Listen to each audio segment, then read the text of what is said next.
అమ్మటి రాంబాబు వ్యాఖ్యలపై ఫైర్ అయిన టీడీపీ నాయకుడు భూమా విఖ్యాతరెడ్డి. నంద్యాల టీడీపీ జిల్లా కార్యాలయంలో మాజీ మంత్రి అమ్మటి రాంబాబు వ్యాఖ్యలపై టీడీపీ నేత భూమా విఖ్యాతరెడ్డి ఆగ్రహం వ్యక్తం చేశారు. 40 సంవత్సరాల రాజకీయ అనుభవం ఉన్న చంద్రబాబుపై అంబటి వ్యాఖ్యలు చేయడం సరైనది కాదన్నారు. అంబటి రాయలసీమలో అలాంటి మాటలు మాట్లాడి ఉంటే ఆంబోత్కు కట్టి ఊరేగించే వాళ్లమని మండిపడ్డారు. అదే అంబటి వాయిస్ రికార్డింగ్లు బయటపెడితే జగన్ దండించాల్సింది పోయి మంత్రి పదవి ఇచ్చారన్నారు. ఇలాంటి అనుచిత వ్యాఖ్యలు వైసీపీ నాయకులు చేసే గత 5 ఏళ్లలో రాష్ట్ర ప్రజలు నమ్మకుండా అలాంటి నాయకులను ఇంట్లో కూర్చోబెట్టారని ఎద్దేవా చేశారు. వైసీపీ నాయకులు నోరు అదుపులో పెట్టుకోవాలని హెచ్చరించారు. అందరికీ నమస్కారం. మరి ఈరోజు రాష్ట్రంలో ఏం జరుగుతుందో మీరు అందరూ చూస్తున్నారు. ఏ విధంగా ఈ ఆంబోతు రాంబాబు ఏ విధంగా 40 సంవత్సరాలు ముఖ్యమంత్రిగా 40 సంవత్సరాల రాజకీయ అనుభవం ఉన్న చంద్రబాబు నాయుడు గారి మీద ఎట్లాంటి మాటలు ఈరోజు మాట్లాడారో ఈరోజు మనం అందరం చూస్తున్నాం. వీళ్ళకి ఇంకా బుద్ధి వచ్చినట్లేదు. ఇట్లాంటి మాటలే పోయిన 5 సంవత్సరాలు మాట్లాడి చెప్పు దెబ్బలు కొట్టించుకొని ఈరోజు ఇంట్లో కూర్చున్నా కూడా ఇంకా సిగ్గు లేకుండా కూడా ఏ విధంగా బయటకు వచ్చి ఈ మాటలు మాట్లాడుతున్నారో రాష్ట్ర ప్రజలు ఈరోజు చీకొడుతున్నారు వీళ్ళని.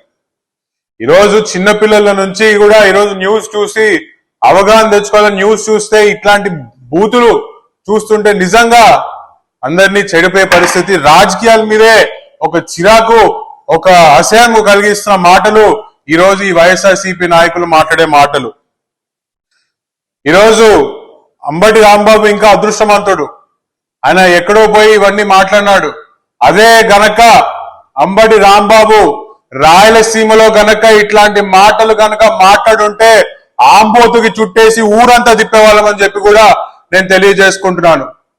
అంటే ఎంత చులుగా అయిపోయిందంటే వీళ్ళ నాయకుడు జగన్మోహన్ రెడ్డి గారు నేర్పిస్తున్న వాళ్ళు విధానాలే ఇట్లా బూతులు తిడితే వీళ్ళకి పదులు వస్తాయి. మీరందరికి గుర్తుందో లేదో 30 నిమిషాలు ఈయన రాసలీల వీడియోలు ఫోటోలు ఆడియో రికార్డింగ్లు అందరం విన్నాం ఎమ్మెల్యేగా ఉన్నప్పుడు. ఆ రికార్డింగ్ వచ్చిన తర్వాత ఆయన దండించాల్సింది పోయి ఆయనకు పనిష్మెంట్ ఇవ్వాల్సింది పోయి ఆయన పోయి క్యాబినెట్ లో తీసుకున్నాడు. అంటే ఏ విధంగా ఇట్లాంటి మనుషుల్ని ఇట్లాంటి చేతల్ని ఏ విధంగా ప్రోత్సహిస్తుందో పోయిన ప్రభుత్వం మనం అందరం చూసాము. నేను తీవ్ర పరిణామాలు ఉంటాయని హెచ్చరిస్తున్నాను. ఇంకోసారి రెండోసారి ఈరోజు చంద్రబాబు నాయుడు అనే వ్యక్తి ఈరోజు ముఖ్యమంత్రి అయినప్పటి నుంచి రాష్ట్రాన్ని ఎన్నో రకాలుగా ముందరికి తీసుకొని వెళ్తున్నారు.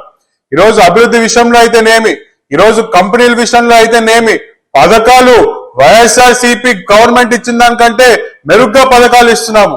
ఈ విషయంలో మీరు విమర్శించండి. ఖచ్చితంగా మీరు విమర్శించే దాంట్లో సబ్జెక్టు న్యాయం ఉంటే ఖచ్చితంగా దాన్ని కన్సిడర్ చేసి ముందరికి వెళ్తాం.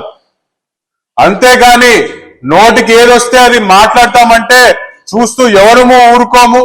ఇది రెండోసారి.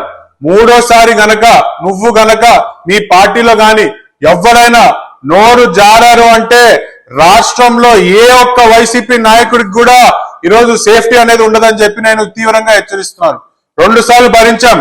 ఈరోజు కూడా రాయలసీమ నుంచి మేమందరం బయలుదేరుతుంటే ఈరోజు మా నాయకులు పార్టీ అధిష్టానం ఫోన్ చేసి వద్దు అన్నారు. ఇప్పటికీ సహనము మమ్మల్ని పాటించమంటున్నారు కాబట్టి మీరు ఇంకా ప్రశాంతంగా వీధులలో తిరుగుతున్నారు.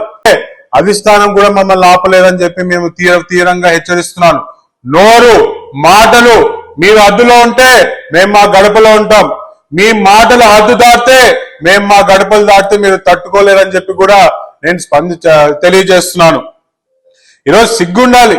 ఇట్లాంటి మాటలు మాట్లాడిన తర్వాతే ఓడిపోయి ఇంట్లో కూర్చున్నా కూడా మళ్ళీ వీధి కుక్కల్లాగా మళ్ళీ వీధికి వచ్చి ఇట్లాంటి మాటలన్నీ మాట్లాడుతున్నారు. మీరు తేడాది గమనించండి. తెలుగుదేశం ప్రభుత్వంలో ఎవరైనా చివరికి మా వాళ్ళు కూడా పార్టీ కార్యకర్తలు ఎవరైనా కూడా పర్సనల్ గా గాని ఇంట్లో గాని కమెంట్ చేస్తే తీసుకెళ్లి బొక్కలో పెట్టిన సందర్భాలు తెలుగుదేశం పార్టీ ప్రభుత్వంలో. మరి మీరు తిట్టినంత మీకు పదవులు వస్తాయేమో. నీ కాన్స్టిట్యున్సీలో నీకు ఇన్ఛార్జ్ పదవి రావడానికి నువ్వు నోటికి వచ్చినట్టు మాట్లాడితే నెక్స్ట్ టైం నువ్వు గుంటూరులో కాదు కదా, నువ్వు విశాఖపట్నం ఏ మూల మీ నాయకుడు చెప్తాడు కదా సప్త సముద్రాల అవతలు ఉన్నా కూడా ఈడ్చుకొని వస్తామని చెప్పి కూడా నేను హెచ్చరిస్తున్నాను. ఈరోజు ఇప్పటికన్నా మీరు బుద్ధి తెచ్చుకోండి. ఈరోజు 150 సీట్ల నుంచి 11 సీట్లకు వచ్చి ఇంట్లో కూర్చోబెట్టినారు మిమ్మల్ని. అయినా కూడా మీకు బుద్ధి రాకుండా వీధి కుక్కల్లాగా నోటుకైతే వస్తుంది మాట్లాడితే ఎట్లా? నేను ఇప్పటికైనా చాలా సీరియస్ గా చెప్తున్నాను, ఇప్పటికైనా మీరు నోరు అదుపులో పెట్టుకోండి. మీరు సబ్జెక్ట్ ఏమంటే సబ్జెక్ట్ ప్రకారంగా విమర్శించండి, ఖచ్చితంగా నేను తీసుకుంటాం.